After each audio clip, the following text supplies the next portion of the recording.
ਔਰ ਗੁਰੂ ਕੇ ਸਵਾਰਿਓ, ਅਸੀਂ ਜਿਨ੍ਹਾਂ ਮਹਾਂਪੁਰਸ਼ਾਂ ਦੀ ਪਿਆਰੀ ਯਾਦ ਵਿੱਚ ਜੁੜ ਬੈਠੇ ਹਾਂ। ਇੱਥੇ ਕੀਰਤਨ ਦਾ ਪ੍ਰਵਾਹ ਜਦੋਂ ਪ੍ਰਾਰੰਭ ਹੋਇਆ ਤੇ ਇਹਨਾਂ ਦੇ ਕੀਰਤਨ ਤੋਂ ਯਾਦ ਆਇਆ ਪਿੱਛੇ ਖੜਤਾਲਾਂ ਵੱਜ ਰਹੀਆਂ ਨੇ। ਤੇ ਜਦੋਂ ਨਵਾਂ ਕੇਵਲ ਇਹ ਸਥਾਨ ਬਣਿਆ ਤੇ ਜਦੋਂ ਹਾਲੀ ਆਰੰਭਤਾ ਹੋਈ ਸੀ ਤੇ ਮਹਾਂਪੁਰਸ਼ ਆਪ ਵੀ ਪਿੱਛੇ ਬਹਿ ਕੇ ਰਾਗੀ ਸਿੰਘਾਂ ਦੇ ਖੜਤਾਲਾ ਵਜਾਇਆ ਕਰਦੇ ਸਨ। ਔਰ ਇਸੇ ਤਰ੍ਹਾਂ ਇਹ ਕੀਰਤਨ ਦਾ ਪ੍ਰਵਾਹ ਚੱਲਦਾ ਗਿਆ ਔਰ ਆਪ ਜੀ ਇਸ ਦਾ ਆਨੰਦ ਮਾਣਦੇ ਗਏ। ਮਹਾਂਪੁਰਸ਼ਾਂ ਨੇ ਬਹੁਤ ਵੱਡੇ ਪਰਉਪਕਾਰ ਕੀਤੇ।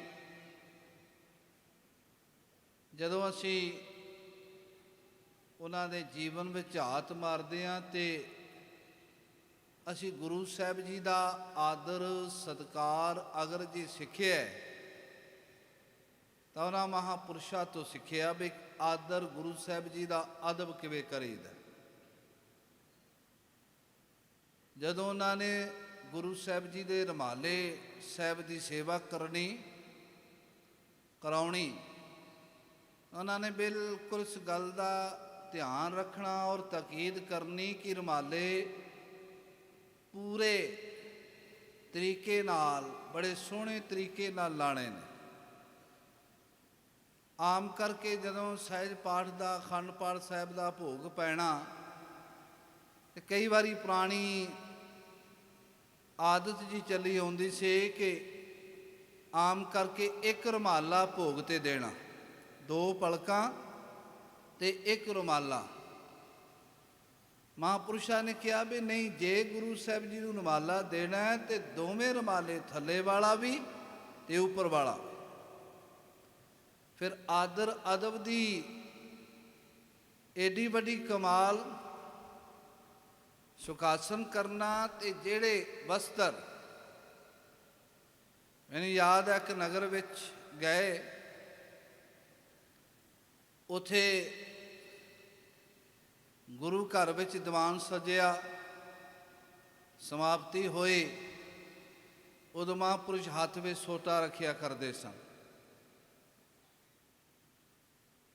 ਤਾਂ ਜਦੋਂ ਸਮਾਪਤੀ ਹੋਈ ਤੇ ਪ੍ਰਬੰਧਕ ਕਮੇਟੀ ਦੇ ਸੱਜਣ ਮਾਇਆ, ਉਹਨਾਂ ਨੇ ਗੋਲਕ ਖੋਲ੍ਹਣੀ ਸੀ। ਗੋਲਕ ਦੇ ਨੇੜੇ ਹੋਏ ਮਾਇਆ ਦੇ, ਮਹਾਂਪੁਰਸ਼ਾਂ ਨੇ ਅੱਗੇ ਡੰਡਾ ਕਰ ਦਿੱਤਾ। ਕਹਿ ਲੱਗੇ ਭਾਈ ਰੁਕੋ। ਉਹ ਵੀ ਹੈਰਾਨ ਹੋ ਗਏ। ਕਹਿੰਦੇ ਮੈਂ ਪੁੱਛਣਾ ਚਾਹੁੰਦਾ ਵੀ ਇਹ ਮੱਥਾ ਕਿਸ ਨੂੰ ਟਿਕਿਆ ਮਾਇਆ ਦਾ? ਤੁਹਾਨੂੰ ਟਿਕਿਆ ਹੈ ਜਾਂ ਗੁਰੂ ਸਾਹਿਬ ਨੂੰ ਟਿਕਿਆ ਹੈ? ਕਹਿ ਲੱਗੇ ਜੇ ਗੁਰੂ ਸਾਹਿਬ ਨੂੰ ਟਿਕਿਆ। ਮਹਾਂਪੁਰਸ਼ਾਂ ਨੇ ਬਚਨ ਕਿਹਾ ਵੀ ਹੁਣ ਗੁਰੂ ਸਾਹਿਬ ਦੇ ਰੁਮਾਲੇ ਦੇਖੋ, ਚਨੋਆ ਸਾਹਿਬ ਦੇਖੋ ਤੇ ਆਪਣੇ ਕੱਪੜੇ ਦੇਖੋ। ਆਪਣੀ ਪੂਰੀ ਟਸ ਕੱਢੀ ਹੈ ਪ੍ਰੈਸ ਕਰਕੇ। ਗੁਰੂ ਸਾਹਿਬ ਜੀ ਦੇ ਚਨੋਆ ਸਾਹਿਬ ਔਰ ਰੁਮਾਲੇ ਦੇ ਉੱਪਰ ਪਤਾ ਨਹੀਂ ਕਦੋਂ ਦਾ ਧੋਤਾ ਹੈ, ਜਾਲੇ ਉੱਪਰ ਲੱਗੇ ਹੋਏ ਨੇ, ਪਰ ਉਹ ਫਿਰ ਬੜੇ ਪ੍ਰੇਮ ਵਾਲੇ ਨਿਕਲੇ। ਉਹਨਾਂ ਨੇ ਬੇਨਤੀ ਕੀਤੀ, ਮਹਾਂਪੁਰਸ਼ੋ ਸਾਨੂੰ 7 ਦਿਨ ਦਿਓ, 1 ਹਫ਼ਤੇ ਬਾਅਦ ਫਿਰ ਤੁਸੀਂ ਸਾਨੂੰ ਦਰਸ਼ਨ ਦੇਣੇ। ਜਦੋਂ ਮਹਾਂਪੁਰਸ਼ ਫਿਰ ਇਹ ਹਫ਼ਤੇ ਬਾਅਦ ਗਏ, ਬੜੀ ਵਧੀਆ ਢੰਗ ਨਾਲ ਉਹਨਾਂ ਸੇਵਾ ਕੀਤੀ। ਗੁਰੂ ਕਾ ਦੀਵਾਨ ਦਰਬਾਰ ਸਜਾਇਆ ਹੋਇਆ ਤੇ ਮਹਾਂਪੁਰਸ਼ ਕਹਿ ਲਗੇ ਇਹ ਹੈ ਗੁਰੂ ਕੀ ਖੁਸ਼ੀ। ਗੁਰੂ ਕਾ ਆਦਰ ਕਰਾਂਗੇ ਤਾਂ ਹੀ।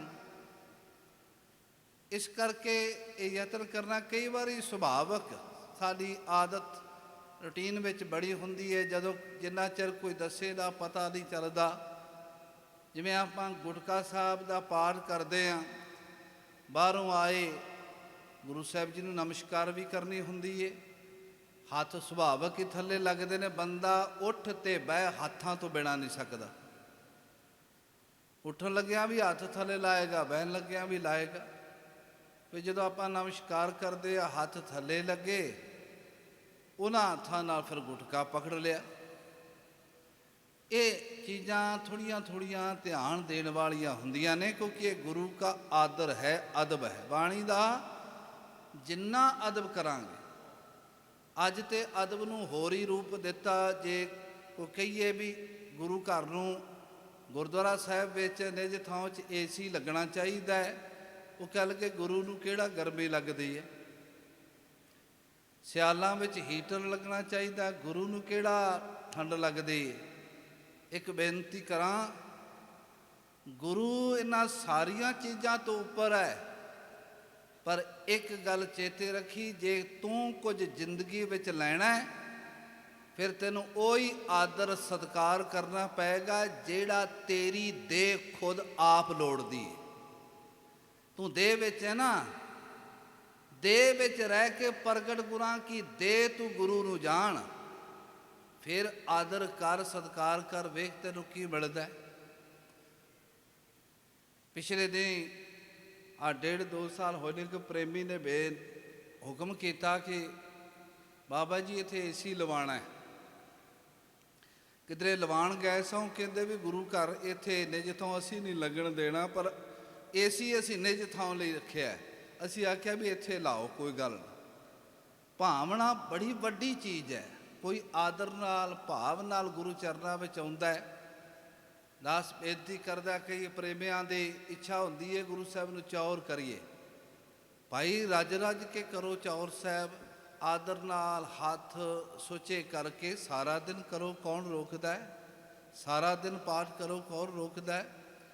ਸੋ ਇਹ ਬੇਨਤੀਆਂ ਵੀ ਗੁਰੂ ਸਾਹਿਬ ਦਾ ਆਦਰ, ਮਹਾਂਪੁਰਸ਼ਾਂ ਨੇ, ਧੰਨ ਗੁਰੂ ਹਰਿਰਾਏ ਸਾਹਿਬ ਸੱਚੇ ਪਾਤਸ਼ਾਹ ਜੀ ਨੇ ਇਹ ਬਚਨ ਕਹਿ ਵੀ ਜਿਨ ਭੈ ਅਦਬ ਨਾ ਬਾਣੀ ਧਾਰਾ, ਜਾਣੋ ਸੋ ਸਿੱਖ ਨਹੀਂ ਹਮਾਰਾ।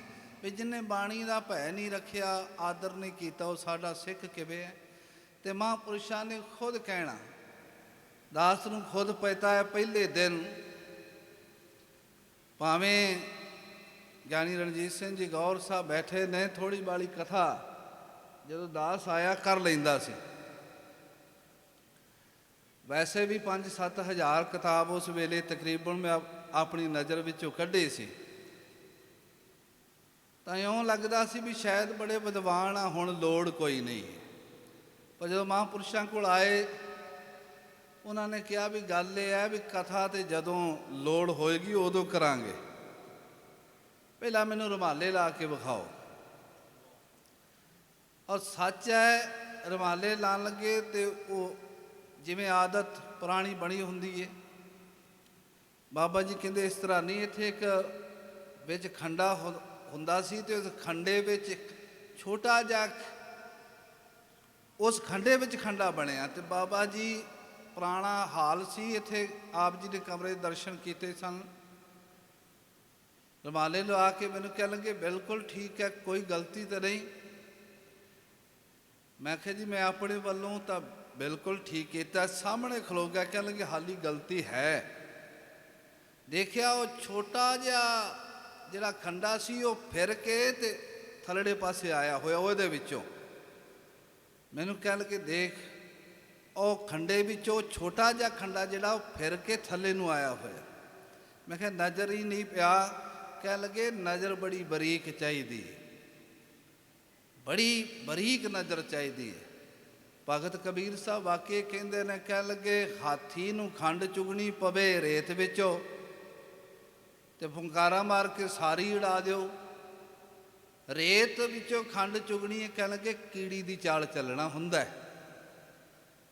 ਉਦਾਹਰਨ ਦਿੱਤੀ ਹੈ ਬੜੀ, ਬਣ ਕੀੜੀ। ਇਹ ਕੀੜੀ ਦਾ ਉਹ ਗੁਣ ਹੈ, ਕੀੜੀ ਵਿੱਚ ਇੱਕ ਔਗਣ ਵੀ ਬਹੁਤ ਵੱਡਾ, ਪਰ ਇੱਥੇ ਗੁਣ ਰੂਪ ਵਿੱਚ ਲਿਆ ਹੈ। ਗੁਣ ਇਹ ਹੈ ਕਿ ਉਹ ਨਿਮਰਤਾ ਵਿੱਚ ਖੰਡ ਚੁਗ ਲੈਂਦੀ ਹੈ, ਔਗਣ ਇਹ ਹੈ ਵੀ ਉਹ ਬਿੱਥਾਂ ਫੋਲਦੀ ਹੈ। ਇੱਥੇ ਗੁਣ ਰੂਪ ਵਿੱਚ ਲਿਆ ਹੈ। ਤੇ ਮਹਾਂਪੁਰਸ਼ਾਂ ਨੇ ਮੇਰੇ ਕਹਿਣ ਤੋਂ ਭਾਵ ਬੜੀ ਬਾਣੀ ਦਾ ਅਦਬ ਸਤਿਕਾਰ ਜਿੰਨਾ ਉਹਨਾਂ ਨੇ ਸਿਖਾਇਆ, ਮੈਨੂੰ ਅੱਜ ਤੱਕ ਯਾਦ ਆ। ਕਿਸੇ ਦੀ ਹਿੰਮਤ ਨਹੀਂ ਸੀ ਪਿਆ ਕਰਦੇ ਕਿਸੇ ਬੁਲਾਰੇ ਦੀ। ਇੱਕ ਵਾਰੀ ਕਿਸੇ ਬੁਲਾਰੇ ਨੇ ਉਹਨਾਂ ਨੂੰ, ਚਲੋ ਹੁਣ ਉਹ ਸਰੀਰ ਵਿੱਚ ਦਾ ਪਰਿਤਿਆਗ ਕਰ ਗਏ, ਮਹਾਂਪੁਰਸ਼ ਦਾ ਸਦਾ ਹੀ ਹਾਜ਼ਰ ਹੁੰਦੇ ਨੇ। ਕਿਸੇ ਬੁਲਾਰੇ ਨੇ ਕਹਿ ਦਿੱਤਾ, ਉਹਨਾਂ ਲਈ ਸ਼ਬਦ ਵਰਤ ਦਿੱਤਾ, ਗੁਰੂ ਕੀ ਹਜ਼ੂਰੀ ਵਿੱਚ ਆਪ ਵੀ ਬੈਠੇ ਸਨ ਬ੍ਰਹਮ ਗਿਆਨੀ। ਤਾਂ ਦਾਸ ਸੀ ਸਟੇਜ ਦੀ ਸੇਵਾ ਨਿਭਾਉਂਦਾ ਸੀ। ਮੈਨੂੰ ਕਹਿਣ ਲੱਗੇ ਅੱਜ ਤੋਂ ਬਾਅਦ ਇਹਨੂੰ ਟਾਈਮ ਨਹੀਂ ਦੇਣਾ, ਇਹ ਗੁਰੂ ਕਾ ਸੇਵਾਦਾਰ ਘੱਟ ਤੇ ਚਾਪਲੂਸ ਜ਼ਿਆਦਾ, ਐਸੀ ਦੀ ਗੱਲ ਕਰ। ਬਾਬਾ ਜੀ ਨੇ ਕੋਲ ਬੁਲਾ ਕੇ ਉਸ ਨੂੰ ਸੇਧ ਦਿੱਤੀ। ਆਖਿਆ ਮੈਨੂੰ ਤੂੰ ਇਹ ਗੱਲ ਦੱਸ, ਤੂੰ ਐਡੇ ਵੱਡੇ ਦੀਨ ਦੁਨੀਆ ਦੇ ਮਾਲਕ ਕੋਲ ਤੂੰ ਮੇਰੇ ਲਈ ਕਿਹੜਾ ਸ਼ਬਦ ਵਰਤਿਆ? ਦੇਖੋ ਐਡਾ ਵੱਡਾ ਆਦਰ ਸਤਿਕਾਰ, ਗੁਰੂ ਕਾ ਅਦਬ ਉਸ ਮਹਾਂਪੁਰਸ਼ ਨੇ ਜਿਹੜੀ ਸੰਗਤਾਂ ਉਹਨਾਂ ਨੂੰ ਜਾਣਦੀਆਂ ਨੇ। ਔਰ ਮੈਂ ਤਾਂ ਕਈ ਵਾਰੀ ਬੇਨਤੀ ਕਰਦਾ, ਉਹ ਐਸੇ ਸੰਤ ਸਨ ਜਿਨ੍ਹਾਂ ਨੂੰ ਅਖੰਡ ਕੀਰਤਨੀ ਵੀ ਪਿਆਰ ਕਰਦੇ, ਜਿਨ੍ਹਾਂ ਨੂੰ ਹੋਰ ਸਾਰੀਆਂ ਸੰਗਤਾਂ ਵੀ ਪਿਆਰ ਕਰਦੀਆਂ, ਕਿਉਂਕਿ ਉਹਨਾਂ ਨੇ ਹਮੇਸ਼ਾ ਅਧਿਆਤਮਕ ਗਿਆਨ ਤੇ ਪਿਆਰ ਨਾਲ ਸਾਰਿਆਂ ਨੂੰ ਸਮਝਾਇਆ। ਪਿਆਰ ਨਾਲ, ਪਿਆਰ ਸਭ ਤੋਂ ਵੱਡੀ ਚੀਜ਼ ਹੈ। ਪਿਆਰ ਨਾਲ, ਨਹੀਂ ਭਾਈ ਇਸ ਤਰ੍ਹਾਂ ਨਹੀਂ, ਇਸ ਤਰ੍ਹਾਂ ਕਰਨਾ ਹੈ। ਅੱਜ ਜਿੰਨੇ ਬੁਲਾਰੇ ਨੇ ਸਾਰੇ ਉਹਨਾਂ ਦੇ ਪਿਆਰ ਸਦਕਾ, ਕੋਈ ਰਾਗੀ ਢਾਡੇ ਪ੍ਰਚਾਰਕ ਐਸਾ ਨਹੀਂ ਜਿਹੜਾ ਉਹਨਾਂ ਦੇ ਪਿਆਰ ਨੂੰ ਜਿਹਨੇ ਨਹੀਂ ਮਾਣਿਆ। ਤੋ ਐਸੇ ਮਹਾਂਪੁਰਸ਼ਾਂ ਦੀ ਅਸੀਂ ਪਿਆਰੀ ਯਾਦ ਵਿੱਚ ਜੁੜ ਬੈਠੇ ਹਾਂ। ਗੁਰੂ ਮਿਹਰ